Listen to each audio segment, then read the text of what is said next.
Of all things, you choose this.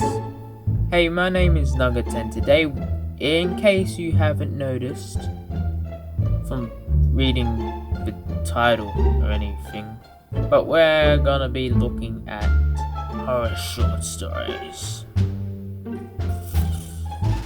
Or one horror short story, because I get genuinely freaked the heck out. Alright, so let's get into it.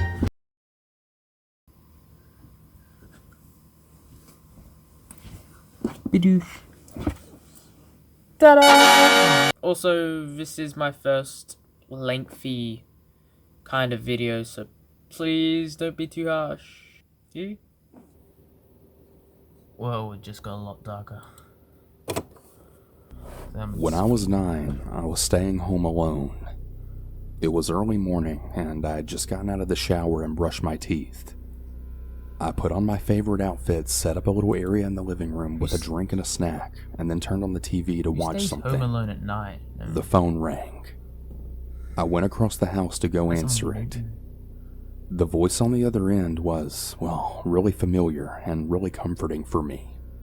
He asked me about my day so far, and he made small talk. You do not pick up random phone calls at night.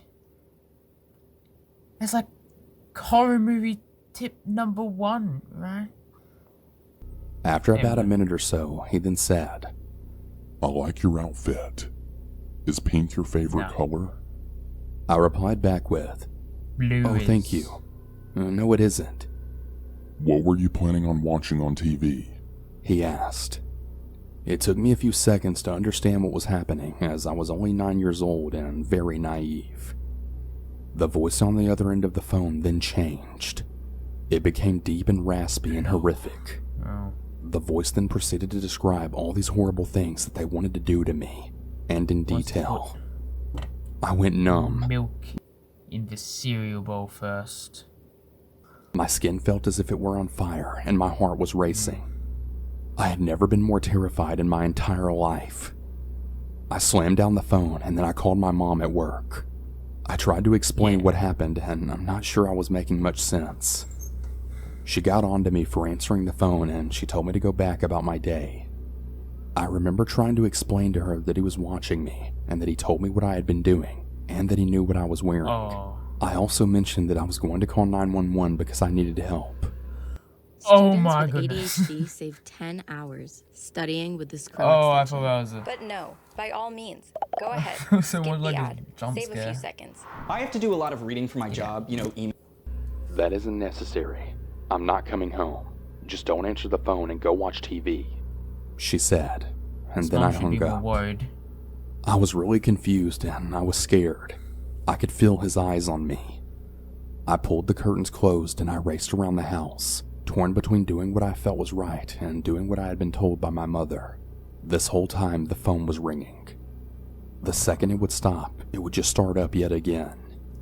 The sound of the phone ringing would pulse through my entire body like electricity. It was practically paralyzing me. It was like I was frozen but also on fire at the same time. I waited for a pause in the ringing and called 911. I'm home by myself and I'm 9 years old and someone's watching me and telling me they're going to kill me. This little 9-year-old girl has a very manly voice. I told the operator.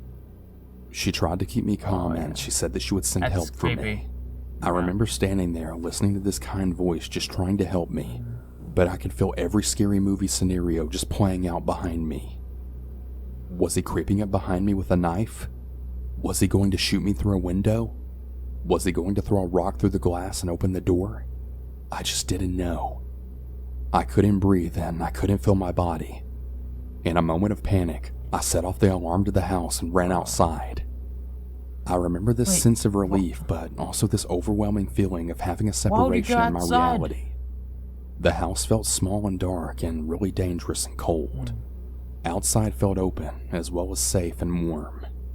I could hear lawnmowers and the sounds of birds chirping. It was a beautiful break from that bone-chilling feeling of the phone. At night. It was like I was watching a movie and I could see myself experience both of these environments at the same time. A neighbor was pushing his child in a swing. He was concerned. He let me stand next to him and he protected me. I could hear the sirens now, the blaring sound getting louder as they grew closer. It felt like it took an eternity, but the police finally arrived. An officer walked over to me and he asked me what happened. I did my best to explain it, but so many of the words on the phone that were used were just so embarrassing. I couldn't bring myself to use such adult words to a police officer. And his other words were just bone-chilling. I couldn't say those either. To this day, I can still hear my young voice repeating the words. He was watching me. He said he was going to kill me. Not long after, my mom's car pulled into the driveway. She, for some reason, decided to come home. She didn't look for me or come to speak to me. She just calmly got out and then walked over to the police officer. I was standing in the doorway from the house to the garage, just facing the driveway. I could see my mom and the police officer. I was watching and trying to understand, trying to figure out what was happening. Then I saw it. She was laughing. My face was swollen from tears, my heart still racing, and my skin was on fire. And my mom was laughing? What the hell was going on? Very slowly, I crept a little closer, and I then overheard. I'm so sorry about this. I guess she just got scared being home alone and overreacted. I'm really sorry. What the hell's happening? What did I do wrong? Did I imagine this? Was this a dream? Should I not have called 911? Did I actually overreact? My memory of what happened after that is a little hazy. I remember refusing to stay home alone and the sound of the phone ringing just rippling through my body. It wasn't something I liked discussing. I refused to repeat what had been said to me by the voice on the phone. My mom decided that she knew who did it, but she didn't even know the details. There was no investigation. No one was questioned. Mom know who did it? She told me it was a boy who was the same age as me who lived across the street. I knew that was impossible, but no matter how much I protested it, I was always told that it was him. Many years later, after I was an adult with my own children, we were at Christmas. Everyone was in... Is that a blood bag? I have no idea what that is. In the living room, and I had gone into the back bedroom to change a diaper.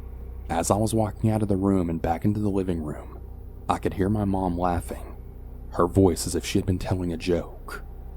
The faces of everyone else in the room told a different story. Discomfort, anguish, shock, that is fear. creepy. Yet she was still laughing. It felt as if I was walking in slow motion. One of my older children had actually stopped me from entering the living room and sort of pushed me back into the room that I had just come out of. She just told the story of you being home alone and the man threatening to kill you. She told it like it was a joke or something, like some funny story from your childhood. My child told me. To this day, I never learned who it was that called me. I deal with my fear of ringing phones and phone conversations on a daily basis. It's awful. That would be terrifying. So I'm 16. Well, I'm gonna end it here, because that was creepy. So, yeah. That was genuinely terrifying, some of it. But mainly the ending part. Well, I hope you liked that. If you want to see more, just let me know in the comments below. Thanks.